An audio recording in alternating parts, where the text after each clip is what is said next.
another episode of the Freelancers Mindset Shortcast. It's so nice to have you all here, and we have a very interesting guest with us. Say hello to Harrsha. He is a photographer, cinematic filmmaker, and the founder of Amrita Studios Photography. He is dabbling in so many different things, and we'll get into all of that later on in the podcast. But honestly, when I look at you as a photographer, I can completely relate to it because even before this call, he was the only guest to ask me what's the color of the shirt you're going to wear so that I can play with the color gradient and wear something contrasting. So that's how much he is deeply into this field. Thank you for your time, Harsha. Welcome to the call. Thank you. Thank you so much, Meenakshi. Happy to be here. 100%. So let us start right there. How did you get into this business? Were you in a full-time job earlier and then you came into this? Or how did you start this and how is it going? Yeah. So, just to give you a little background on my journey. So, I started as an artist from the time I was about 3 years old. So, I Mm-hmm. used to draw, I used to paint, I used to be into cartooning and that kind of stuff all throughout school. And, I used to go to all these inter-college, inter-school Mm-hmm. competitions and all of that. And that's my first introduction into art. And I Mm-hmm. used to, be very interested always in the visual arts. Then Mm-hmm. eventually around ninth, 10th standard, my dad gave me a camera, a still Okay. photography camera. So I started that as a hobby, and that became something that grew as a passion, and it became everything for me. So I then shifted from still photography to videography, starting Mm-hmm. off on shooting on handy cams and making little home films and films with my friends, short films with my friends, and so basically I would take that footage back, I would edit it myself, I would color grade it myself, and it slowly started to become, by the time school ended, I knew that this was filmmaking, the visual arts, anything in this creative field is what I think I'm really good at.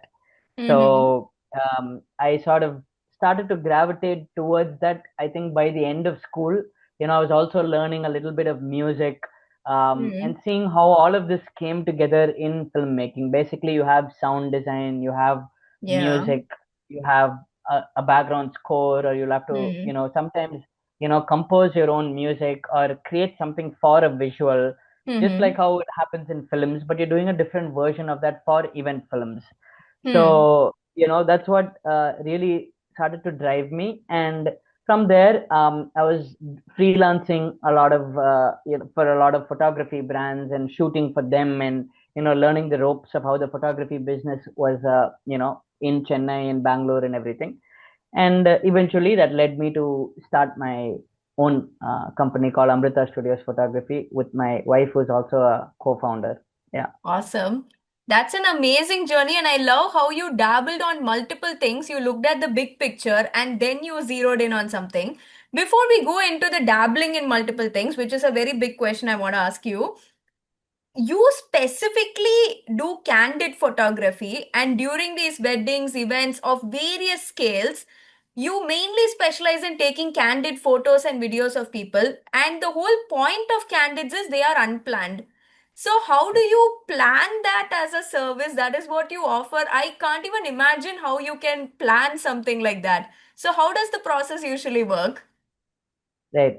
So, for people who just want to get that in a nutshell, um, like in when it comes to events, like there's always, the stage area, and then Hmm. there is the off stage area, right? Mm-hmm. So, what we call generally now as traditional photo or traditional video is what will usually be covering what's happening on stage in a wide way. So, if there are Hmm. people standing, for group photos, there's 10 people standing there with the family coming up at the reception or at the wedding, whatever, that's going to be captured by the traditional photographer or the traditional videographer, Mm-hmm. with a tripod standing there, mostly stationary in one place, more or less. And Mm-hmm. occasionally only they might have the room to move around. The Hmm. candid photographer and the candid videographer, who ultimately is very crucial to making the event films that we do, the candid Yeah. films that we do, Hmm. whether that be a wedding or a smaller scale intimate event, ultimately have to be very energetic and almost, they're always in movement. Hmm. So you have to be on stage for a moment, then suddenly get off stage. There might be the grandmother or party who's with a grandchild over there, just having a Yeah. moment down there. Hmm. Suddenly there might be the bride or groom who's having a very fun laugh over there on stage. So Hmm. you'll have to keep shifting between where the action is, in a sense. Hmm. Hmm. So you can plan for it to a certain degree based on the scale of the event. Hmm. Are there going to be 50 people? Are there going to be 100 people? Are there going to be 800 people, 1,000 people, Hmm. whatever it may be? Based on the event to event also. Like for Hmm. a first birthday, it might be a certain kind of crowd. For a 60th wedding or a Hmm. Shashtiya Papurti or something, it might be a certain crowd. For a Hmm. wedding, it might be, a certain crowd. So Yeah. based on that, we plan in advance with our teams as who's Hmm. going to be covering what and how much footage do we need, how much coverage do we need based on Hmm. that. Um, so once that is fixed, you're going to go into the event completely, the cup is empty kind of a feel. You Hmm. don't know what you're going to get. You don't Yeah. know exactly where you're going to be. You have a Hmm. rough idea of what the event's flow and itinerary and schedule is, but Hmm. in Indian weddings and generally in India, the events are very chaotic. You'll have a lot Yeah. of people suddenly coming during muhurtam time on stage, And lots of unplanned. drama. Yeah, yeah.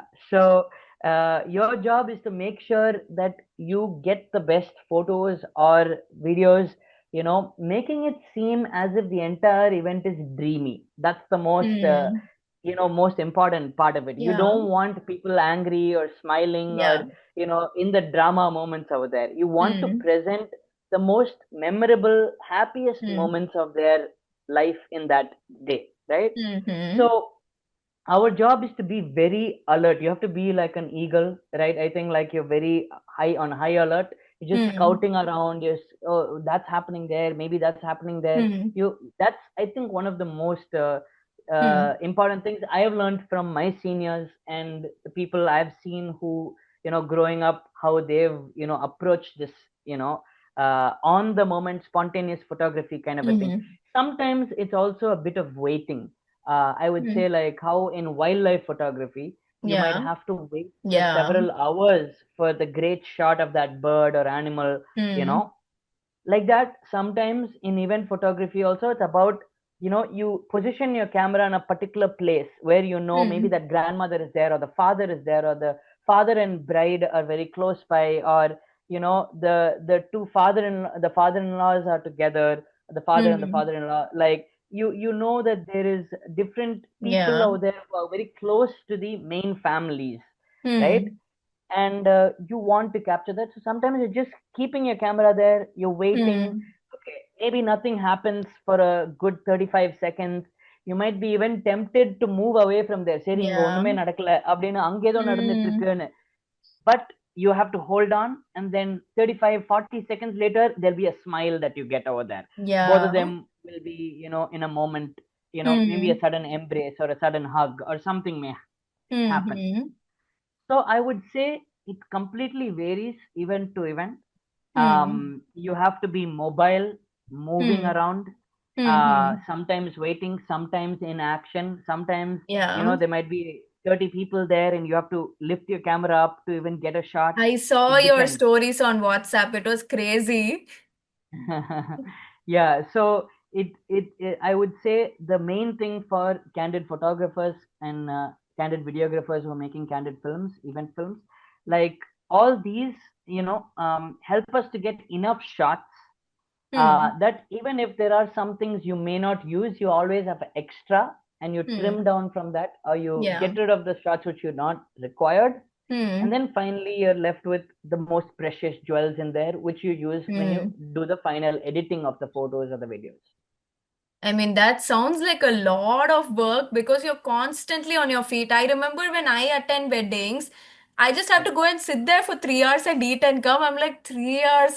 Now you're yeah, thinking of longer than 3 hours, but you're yeah, constantly on high alert, as you said, which is yeah. crazy. Lot of respect for you on that. Now, Thank you. I remember when I was doing my book launch event, we were around 50, 60 people over there. And for Yeah, that itself, I needed four cameramen one person Right. to just stand and cover the entire video of the event, two people to keep moving Right. around, one guy with a gimbal, so many things happening. And Correct. all of these people were my friends because I didn't trust anybody else because this is such a huge event for me. The first time I'm investing in this, I wanted only people that I can trust. So when you tell me that a larger scale, like 50 people, I needed four people. So if it's 500,000 people, you need Yeah. many more hands on you. So Yeah. how did you form this team? How do you trust these people, especially with something so unpredictable? They need to complement what you're doing. So how do you build that trust and this team together? Yeah. Um, I would say one thing that's very important is I think that's where when you're working with other people and freelancing, before you build your own company or your own Hmm. startup or your own brand, you meet a lot of people. So Yeah. you meet other freelancers, you meet other teams, you work with other teams, you come to know what works for you, how your style may be different, or how you're envisioning running something of your own that might be a little different from the way another company runs it, etc., etc. So Hmm. that gives you some time, and it gave me also a lot of room, because it from the time I was probably like I said 10th standard, I'm shooting things. Yeah. So I was doing things unofficially in the beginning, and then I Hmm. was shooting my family's events, then I was shooting friends events, and then it was expanding to people who are hiring us properly. Hmm. So all those together, like, I think gives you a sense of okay, what is it that I am looking for from my team, and Hmm. what is the kind of quality we're aiming for, and how can we get it. Not only, when I mean quality, it's not just the quality of the photo or the video itself, but Hmm. it's also overall reliability. It's turning up on time. If we say that the event is at 9 o'clock, what time are we going to be there in advance? How much time is it going Hmm. to take for us to set up our equipment? Yeah. And if we know people are going to be coming there in at 9 a.m., then Hmm. how much before do we have to get there to get some couple shots of the couple, or some shots of the core family, with the parents, or if it's an Ayush homam or a first birthday of a little child, Hmm. some shots of the child when they're at their most active. You have to be thinking of all those things and planning in advance. And Hmm. um, so the team that I now work with, they're already fantastic professionals themselves. They're very Hmm. seasoned professionals who Hmm. have also been working from, like how I've been working in the industry, they've also been working for a long time, Hmm. and they know the ins and outs of what it takes to be a professional photographer and videographer. So everything from communicating with the clients we work with. Now, even if I am not there on a particular day and only my team is going there to go and shoot, like, it Hmm. still must go flawless, and it still Yeah. must bring about the best output for the clients that who are trusting our company and coming to us. Hmm. So we have that kind of understanding now. And in the beginning, I definitely used to be very micromanaging, Hmm. being very perfectionist, and I would also be, apart from doing my job, I would be running Hmm. around Yeah. always at the event, telling them, hey man, this just take care of Hmm. that. That's important over I there. The feel bride's you. gonna come and yeah. So, did we get enough shots of Hmm. their side of their family? Did we get enough Hmm. shots of the friends over here? They've come from the US. So sometimes, Hmm. there's many discussions that happen also. Hmm. Um, Not only at that final level, which is on the day, but even before that. Hmm. So it might be everything from speaking to the client to make sure what is the decor that they're planning to have, what is the Hmm. outfits that they're planning to do with that particular decor for the wedding or for the reception. If they're interested to make sure that output comes out really nice, there's a lot of clients who are also very interested to make sure the final should be great. So what can Hmm. we do from our end, you know so people who understand the team overall, if they understand that this is what it takes for us to be professionals and get the output that we want. Yeah. um, and that's something that I would say with all humility, that we've learned it from the best who are out there. you Yeah. know so if you look at brands like the wedding filmer, the Hmm. wedding filmer in Mumbai, or there's HOTC. Yeah. So all the biggest, photography brands that have revolutionized the game in India in the last 10 to 15 years, Mm-hmm. uh, they've all really paid meticulous attention to all of that detail. And, Hmm. that's what's elevated the overall Hmm. photography game in India at the moment, I would say. I totally get it because during all of my events, my main source of panic was, will these people turn up on the day? Because they didn't even take an Yeah, advance amount from me. I was like, I'm really counting on you guys. I don't have a backup plan. You need to turn up on that day at the right yeah, time. So yeah. giving that reassurance, like, don't worry, I'll be there. I'll stand behind you. You can forget about this. We'll be there. Right, I think that's right. so important, both as a Very true. freelancer supporting clients as well as being a client myself. This one Very true. reassurance, like, I'll take care of it. You don't need to worry about me. That's so important. Very true. Yes. So coming And I into the think part, that's yeah. and I think, like, sorry, and I think that holds good for Hmm. all entrepreneurs and people who are just Yeah. starting their businesses, and whether that be in photography or in anything else as well, because Hmm. if you Yeah. were the leader, sort of like wanting a certain kind of reliability for your brand, Hmm. your team also has to support you on that. They have to Yeah. also understand how it is that they can make your life easier in that sense.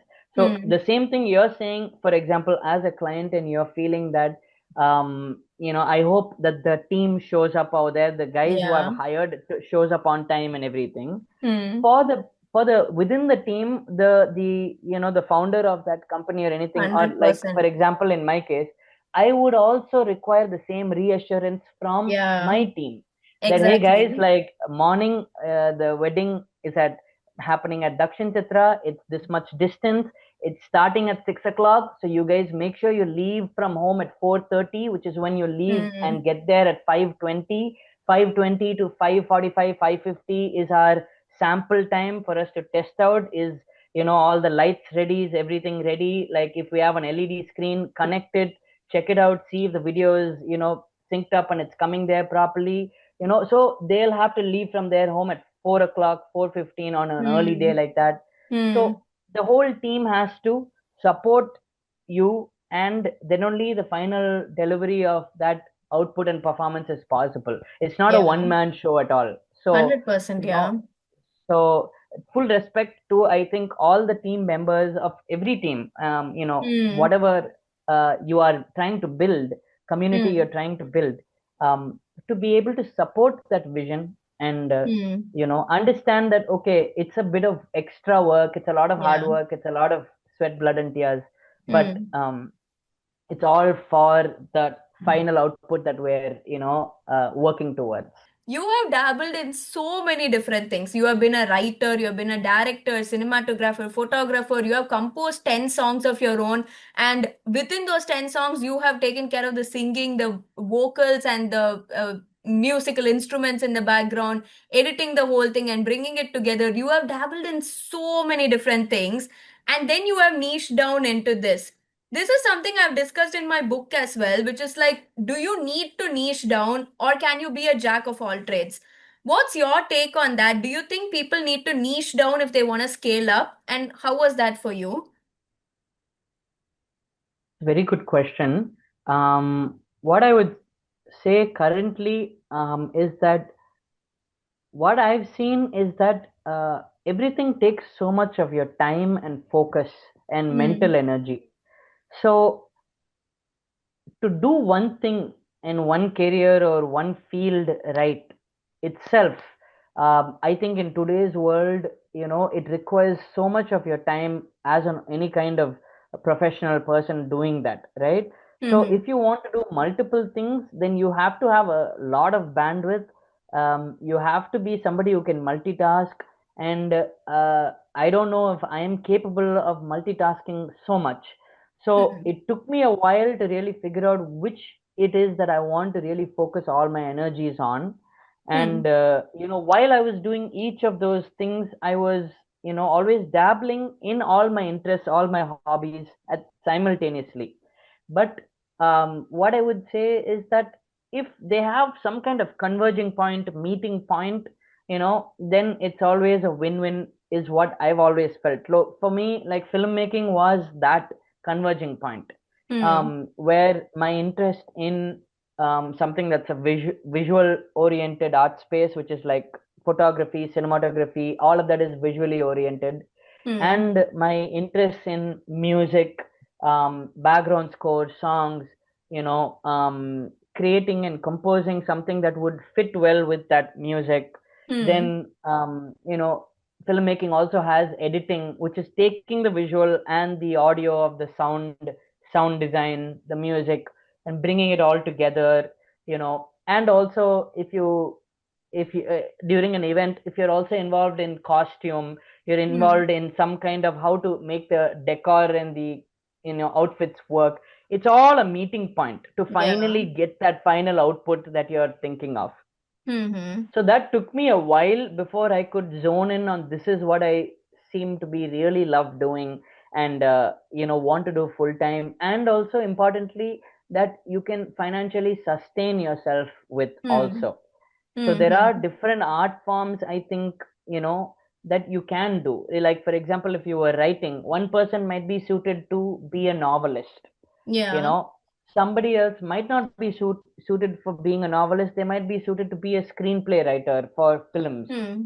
Somebody Hmm. else might be really good at writing, but what they're good at writing is writing content for YouTube or for Hmm. Instagram, or for an advertising agency. So there's so many different avenues within writerன்னு போனாலே, Hmm. he Hmm. has a writing mind or he has a writing Yeah. sensibility in இருந்தாலே கூட, Hmm. is that a journalistic form of writing? Is that a particular fictional form of writing? It Hmm. takes you a little while to, Yeah. I think, sometimes find what your calling is. For example, Hmm. uh, me studying music Hmm. in a very serious way. I studied when I was in school, around 11th grade. I started to study what, playing keyboard is. I started to study what is music programming on a software. Hmm. How do you record, you know, an instrument that you play? How do you then create a song on the software? How do you engineer that, produce that on your own, etc. Hmm.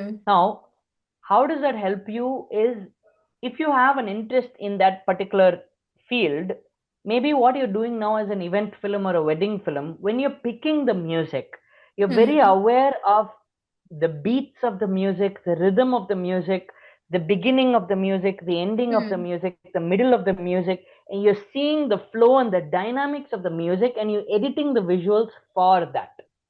Hmm. Hmm. So you're not just simply cutting up visuals and just pasting music out there. You are Hmm. very seeing how it closely ties into it together, a marriage Hmm. together of the Yeah. audio and the video. Hmm. Hmm. So I see now, having that time I didn't know the value of it, maybe that it would come together like this.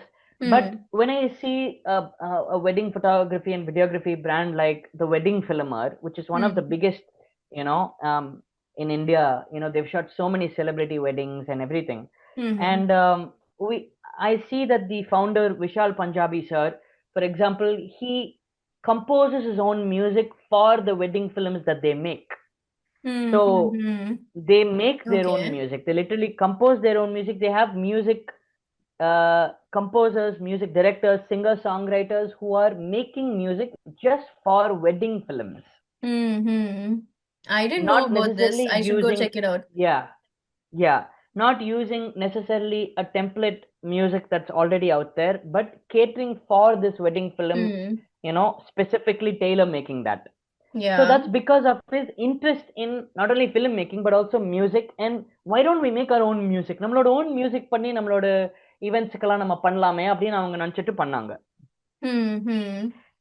That's one example of how some other interest or hobby of yours might find its way into what you're really Hmm. doing Hmm. Hmm. Hmm. without you knowing about it. I remember reading a book about Leonardo da Vinci's life. And Hmm. Leonardo da Vinci's life, if you look at it, he was considered a Renaissance man in Yeah. a Yeah. sense. Yeah. Meaning, back in that Renaissance period, they could explore everything. So if Hmm. you see, Da Vinci is considered a genius, but he's not only a painter. He's a painter, he's a sculptor, He also plays music like a lute. He learned how to play a musical instrument and would play that very well. He was Hmm. somebody who was very interested in medical and forensics. He would cut open bodies, study the human body, and Okay. yeah, he would cut open a whole body and study the anatomy of the human body, draw that out and see what the human body was like inside. How do the organs look? What is the symmetry and things that's present in creation. He was Hmm. studying cartography, for example, like which is the Maps, study of right? ocean waves, Hmm. maps and ocean waves and things like that. There's so many things he was doing at that time. Hmm. So Hmm. Hmm. அதுக்கு நமக்கு இப்போ freedom இருக்கானா? ஓரளவுக்கு இப்போ freedom இருக்கு, because lot of youngsters are doing many things that they want to do outside Hmm. Of the beaten path. But இன்னமும் I would say நமக்கு இப்போ இப்போ கூட வாட் ஆர் யூ அப்படின்னு கேட்டாங்கன்னா, வாட் டு யூ டூ அப்படின்னு கேட்டாங்கன்னா, ultimately what are you successful அட்னு தான் கேள்வி அங்க. 100%. I agree with everything you have said so far. What I would add on to this is what I mentioned in my book, where I've said it's okay to dabble in multiple things at the same time because even I have not niched down anywhere. People gave me multiple options. Like you can niche down in terms of what sort of writing you do. You can be like only a social media content writer or only a blog writer or only a research Yeah, paper writer. I said, I don't want to do that. I like all forms of writing. They said, okay, niche down on your industry. But I like working for tech. I like working for healthcare. I like writing book reviews. I like all industries. I right, don't want to do that. Then they told me niche right, down on your audience. Maybe you can write for C suite executives. You can write for students. You can write for corporates. You can write for small business owners. But I want to write for everyone. So, what I did niche down on is the vision I have in common, which connects everything together. I have very clear clarity and vision on where I'm going with all this, and that is helping people. I would say my niche is to leave something behind in the world and help people in some way. So right, I am a writer in so many different industries. That's because I want to help those businesses grow. I have written a book, and the book is for people both in their school years as well as those who have retired. So I want to help both students as well as retirees, as well as people in all walks of life. My vision also extends to this podcast where I want to help other people just like me get some visibility. I want to help people trying to get right. into freelancing get visibility. So, Yeah, so many diverse things that are going on. You're an author, you're a mentor, you're a podcaster, you're a writer, so many things. But the one common niche for all of them is I want to leave something behind in the world. That's what I want people to say when I am like, during my funeral. yeah, That's what I want people to yeah, say, like Meenakshi Girish, who has helped thousands of people in some way. right. Everybody, I think, needs help in one way or another, whatever Yeah. way that might be. it could Hmm. be it could be career guidance wise, it could be life guidance wise, it could be emotionally, it could be spiritually, it could be in whatever way. So I think, like, for us, there's two ways. One is, like, for example, even when I look back at my journey, there's so many people who have contributed to what I am and what I do right now. So Hmm. many people, so many mentors, so many people. I can't, if I start naming, அது list போயிட்டே இருக்கும். அவ்வளோ Hmm. பெரிய list of the number of people I owe so much to, and I want to thank literally every day and give Yeah. credit for what they've taught me. you know um so I think, like, whether that be being an entrepreneur or anything, you're always learning, right? You're always Hmm. looking to understand more about everything. And that can only come from people who know more than you you know Yeah, exactly. uh, Yeah. and so that first part of the learning process, I think, is okay. When you're starting off, especially, you're like, I am open to learning. And when you're very Hmm. open to learning and you're like, I don't know anything but I want to learn, Yeah. I think the universe itself sends you people who you can learn from, and they are Hmm. very helpful, and they are very open and ready to teach you things that you want to know. Yeah. If we just approach it in a very humble way, there's so many people who are ready to teach us. Yeah. So that's something that I definitely resonate with, because the people who I work with also, I'm always looking to make sure, if whether that they work with us for you know um, a limited period of time or longer or whatever it is, that the experience has been fulfilling not only for us but for them as well. And Hmm. especially Hmm. people who've joined us as sometimes as interns, or who are just joining us, at a very basic stage, working with us, assisting us, or whatever it may be that they're coming to learn, that they go from here with a sense of satisfaction and a feeling that, oh, you know what, like I came here knowing nothing, but now when I'm Hmm. going from here a year later or 2 years later or whatever it might be, Yeah. to go on, do their own thing or whatever it might be, they feel a sense of satisfaction. Oh, that was Yeah. time well spent. I Yeah. got some good mentorship or good guidance over here, or whatever it may be. Thank you so much, Harsha. We have conveyed so many different things today. We have dabbled in so many different topics, be it all the intricacies of photography, specifically candid photography, what you do, how the team works, building a business that not only gives you professional satisfaction, but also the personal satisfaction and a sense of fulfillment, whether to niche down or not. So many different things we have answered. Thank you for giving us so much time. I would just like to say, I think people look at freelancing from a very professional sense, but there is so many personal things going on there, especially when other Yes. people get involved. It's something Yeah. so huge, which I'm so glad we got to discuss today. Thank you to everybody listening so far. Thank you for giving us your time. I will add the links to all of Harsha's platforms, especially Amrita Studios Photography, in the description. So if you're interested, you can definitely get connected with him. Thank you, Harsha. Thank you for your time. Thank you. Thank you so much, Meenakshi. Happy to be a part of this. Thank you. Thank you so much.